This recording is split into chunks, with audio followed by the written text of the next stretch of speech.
بسم اللہ الرحمن الرحیم۔ آج 18 فروری ہے اور آپ جانتے ہیں کہ عمران خان کے جو کیسز ہیں وہ آج سپریم کورٹ کے اندر لگے ہوئے ہیں، اور ان کیسز کی سماعت کو لے کر آج کیا ہوا کہ سب سے پہلے سہیل آفریدی جو ہے وہ سپریم کورٹ پہنچے۔ سہیل آفریدی سے ہٹ کے جو عمران خان کی بہنیں ہیں، علیمہ خان صاحبہ اور دیگر جو بہنیں ہیں، وہ آج تینوں بہنیں سپریم کورٹ آف پاکستان میں پہنچیں اور قاسم خان بھی ہمیں دکھائی دیے، اور انہوں نے پھر سپریم کورٹ کے اندر سہیل آفریدی صاحب نے عمران خان کی بہنوں سے ملاقات بھی کی، اور ان سے ہٹ کر جو اپوزیشن کی لیڈرشپ ہے جس میں محمود خان اچکزئی ہیں، علامہ راجہ ناصر عباس ہیں، بیرسٹر گوہر ہیں، یہ لوگ بھی آج سپریم کورٹ پہنچے ہیں، اور ایک موقع کے اوپر علیمہ خان صاحبہ کی اور ان سے ہٹ کے جو محمود خان اچکزئی ہیں ان کی ملاقات بھی ہوئی، آپس میں اسلام دعا بھی ہوئی اور حال احوال بھی پوچھا۔ اب عمران خان کے کیسز کی سماعت کے لیے یہ لوگ پہنچے ہوئے ہیں۔ ظاہر ہے ان کا میٹر یہ ہے کہ سپریم کورٹ کیا آرڈر جاری کرتی ہے، اور سپریم کورٹ عمران خان کی صحت کو لے کر یا باقی چیزوں کو لے کر۔ اب میں آپ کے سامنے جو اس وقت امپورٹنٹ ڈیولپمنٹ رکھنا چاہتا ہوں کہ یہ تو سو ہو رہا ہے، لیکن آج سپریم کورٹ کے ایک اور بینچ نے، یہ سائفر والا بینچ نہیں، ایک اور بینچ میں ہم نے آج سپریم کورٹ کے وہ جو ججز ہیں ان کے ریمارکس سنے ہیں۔ ججز نے تو کمال کر دیا۔ اچھا، ایک چیز اور آپ کو جو بتانی ہے کہ عمران خان کے کیسز کی سماعت کے لیے جب سپریم کورٹ کے بیٹ رپورٹرز وہاں پر پہنچے تو پولیس نے ان بیٹ رپورٹرز کو بھی اندر جانے سے روک دیا اور کہا کہ آپ جو کوئی بھی ہیں آپ اندر نہیں جا سکتے۔ اچھا، عمومی طور پہ یہ ہوتا ہے کہ آیا ہائی کورٹ کے اندر یا سپریم کورٹ کے اندر یہ معمول کی کارروائی ہوتی ہے کہ کورٹ رپورٹرز اندر جاتے ہیں، چونکہ انہوں نے ہی خبر لے کے آنی ہوتی ہے اور ججز بھی ان کے نام سے، ان کے چہرے سے واقف ہوتے ہیں، تو کوئی ایسی پرابلم نہیں ہوتی، ان کو پتا ہوتا ہے۔ لیکن پھر بعد میں ان کو اندر جانے کی جو اجازت ہے وہ دے دی گئی۔ لیکن اسی دوران آج ہم نے یہ جو سہراب برکت ایک جرنلسٹ ہے، ان کو بڑے عرصے سے گرفتار کیا ہوا ہے، ان کا کیس کہیں ٹیک اپ نہیں ہو رہا، تو ان کے ایک کیس کے اندر آج سپریم کورٹ آف پاکستان جو ہے اس نے ان کی ضمانت منظور کر لی ہے، لیکن سٹل ان کا ایک اور کیس پینڈنگ ہے، تو ابھی ان کی رہائی کی چیزیں نہیں ہوگی۔ اچھا، وہاں پر ہوا کیا کہ آج اس کیس کے اندر جو جسٹس گل حسن اورنگزیب ہیں، انہوں نے ایک دلچسپ ریمارکس میں جملہ دیا اور کہا کہ صنم جاوید سب کو مروا کر چھوڑے گی۔ اب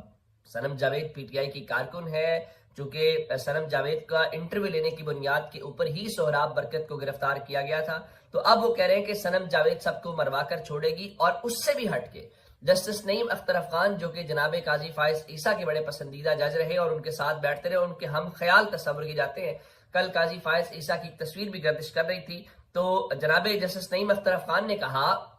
2018 میں اگر آر ٹی ایس نہ بیٹھتا تو آج ہمیں 5th جنریشن وار فیئر کا سامنا نہ کرنا پڑتا۔ اب آر ٹی ایس بیٹھنے کا یہ جو نعرہ ہے یہ مسلم لیگ نون لگاتی ہے۔ یہ کس لیے لگاتی ہے؟ یہ پاکستان تحریک انصاف کے لیے لگاتی ہے۔ اور 5th جنریشن وار فیئر کو کس سے جوڑا جاتا ہے؟ تحریک انصاف کے سوشل میڈیا کے ساتھ جوڑا جاتا ہے۔ اب جج صاحبان نے یہ جب بیان دیے یا یہ ریمارکس دیے تو میرے ذہن میں آیا کہ اب یہ مستقل ہو چکے ہیں، گل حسن اورنگزیب صاحب بھی اور نعیم اختر افغان صاحب تب سینئر ججز میں چلے گئے، تو اب اس کے بعد کیا ہونا ہے؟ اب ہو سکتا ہے ان کی اگلی ترقی جو ہے پھر وہ آئینی عدالت کے ججز کے طور کے اوپر ہی رہ گئی ہے، اس سے ہٹ کر تو کوئی چیز جو ہے وہ ہمیں نظر نہیں آتی کہ اس سے ہٹ کے بھی اب ججز کے ذہن میں کچھ ہوگا جس کی بنیاد کے اوپر وہ اس طرح سے ریمارکس دے، کیونکہ پاکستان کے اندر تو اب یوں ہی لگ رہا ہے کہ دوڑ لگی ہوئی ہے ہر کسی کو کہ ہر کسی کو ترقی چاہیے اور اسے اوپر جانا ہے۔ اچھا، اس کے بیچ میں جو میں کہہ رہا ہوں نا کہ جناب علی امین گنڈا پور کو بہت بہت مبارک ہو۔ علی امین گنڈا پور جو ہیں وہ مسلسل ٹی وی ٹاک شوز کے اندر جا رہے ہیں اور بھرپور انکشافات کر رہے ہیں۔ کمال بات یہ ہے کہ وہ جو انکشافات کر رہے ہیں ٹی وی شوز کو، اس کے لیے ظاہر مسئلہ مل رہا ہے، اور پی ٹی آئی کے لیے، چونکہ پی ٹی آئی کے حق میں تو بات کوئی ہو نہیں سکتی نا، تو اب چونکہ پی ٹی آئی کی نیگیٹیوٹی دیکھنی ہے، اختلافات دیکھنے ہیں، لڑائیاں دیکھنی ہیں، یہ دیکھنا ہے، تو ایسے میں وہ کہتے ہیں نا جیسے آگ ہے اور آگ کو تیل چاہیے ذرا جلنے کے لیے، تو جناب علی امین گنڈا پور وہ تیل فراہم کر رہے ہیں۔ اور اس کے بعد ہوا کیا ہے، اب بجائے اس کے کہ عمران خان کی صحت کے اوپر بات ہو، بجائے اس کے کہ دیگر چیزوں کے اوپر بات ہو، اب اس کے اوپر خاص کر جو وزراء ہے وہ بھی، اور ٹی وی ٹاک شوز کی جو ڈیبیٹ ہے وہ جناب علی امین گنڈاپور کے ان انکشافات کے اوپر چلی گئی ہے، تو ان کو مبارک بنتی ہے کہ انہوں نے بڑے اچھے طریقے سے جو مومنٹم ہے اس کو شفٹ کیا ہے، اور رات کو انہوں نے پھر مختلف ٹی وی ٹاک شوز کے اندر بیٹھے، اور یہاں پر ایون وہ انہوں نے محمد مالک صاحب کے شو کے اندر کہا کہ 3 بہنیں شیخ وقاص اکرم،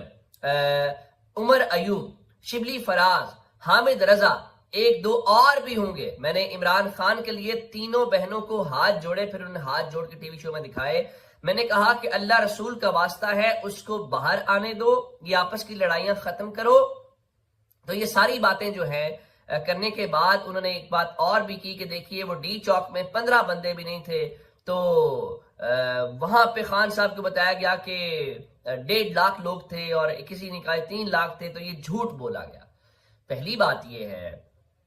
یہ زیادہ مسالہ ڈال رہے ہیں اب علی امین گنڈاپور نا، اور زیادہ محاذ کھول رہے ہیں، ظاہر ہے عمران خان کی بہنیں ٹارگٹ ہیں، اس میں تو کوئی دوسری رائے نہیں ہے۔ پھر انہوں نے سلمان اکرم راجہ کو جس طرح سے کہا کہ مجھے دینا ہے نوٹس دو، یہ ہے فلاں ہے، اور اس کے بعد انہوں نے کہا جی عمران خان نے اوورسیز کے ساتھ ایک مذاکراتی سلسلہ شروع ہوا، نمائندے آ کر ملے تو شہباز گل صاحب نے ان کو غدار ڈکلیئر کر دیا۔